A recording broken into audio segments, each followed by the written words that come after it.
If you're in the market to buy, I like my features. Cars these days come with all the bells and whistles. It's very convenient to have these things and to get used to. I can turn my music on, and this is, we spend a lot of time in our cars.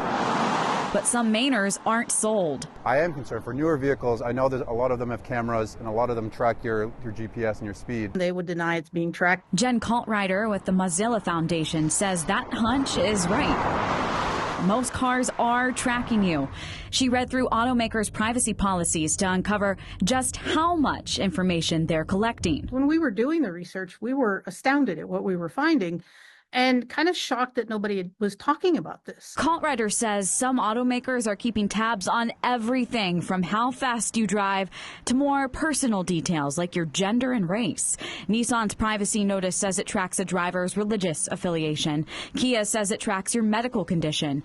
And it's not just these two. The Mozilla Foundation dinged all car brands for collecting more personal data than necessary. The technology in cars is often hidden, and it's really tricky to understand when it's working. It's the map that's included with the Subaru. Take Julie's ride. In Subaru's privacy policy, by simply sitting in the car, you and your passenger have consented to sharing your geolocation through the My Subaru app and even your audio recordings. How does that make you feel? Not great. Subaru is a member of the Alliance for Automotive Innovation, a trade association made up of key players in the auto industry, which tells the I-Team these automakers aren't doing anything illegal. The association says these features are helping, saying, quote, vehicle telematics enable life-saving safety systems in vehicles today, tracking things like your weight, impaired driving, and where you drive, then feeding this information to the federal government. All, the association claims, to make the roads safer. This is one of the kind of, I feel like, insidious things that the car companies have done. They bill a lot of these features as safety features in the new connected cars. So how is your car tracking you? Automakers themselves will say it's through two main sources. First, things like a built-in camera starts recording the second you take your eyes off the road. But then there's one we don't usually think about, your phone. When you connect it, all of that data migrates into your car. Now, you could disconnect some of these sensors or opt out of the app, but if you bought the car for these features, privacy takes a back seat. Which fast food do you eat? Are you going to a special type of clinic? Which church do you go to? Where do you drop off your kids to school?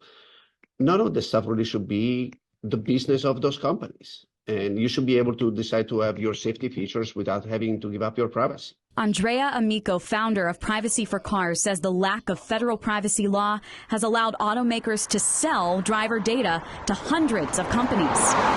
Cameras can detect anything from, are you distracted? And so that information, by the way, may be sold to your insurance company. That may affect your rate. In Maine specifically, Amico says drivers have rights to view and delete data collected by their auto insurer in the last 2 years. Though beyond this protection, he says opting out is a battle. Unfortunately, privacy is full of broken promises. Too many businesses say that they will do something, but actually it doesn't happen.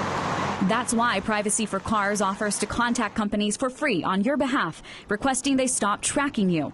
Amico believes this is the path to a future where the 270 million drivers in the U.S. can enjoy more private cars. The reality is that consumers have power. Again, you wrote a very, very big check typically to buy a car. It's one of the biggest purchases Americans make. And so if you live in Maine, pick up the phone and call your manufacturer or call your dealership or call your rental company and ask them what they're doing to protect your privacy, because eventually companies will have to listen. I think other Mainers don't want to be tracked. For Julie and other drivers, privacy is a choice that's getting harder to make. Would you be willing to have those features if it meant sacrificing your privacy? That's a good question. I think yes. If you're aware that there is going to be a breach of privacy, then at least there's some transparency to it. On your side, I'm Stephanie Grinley.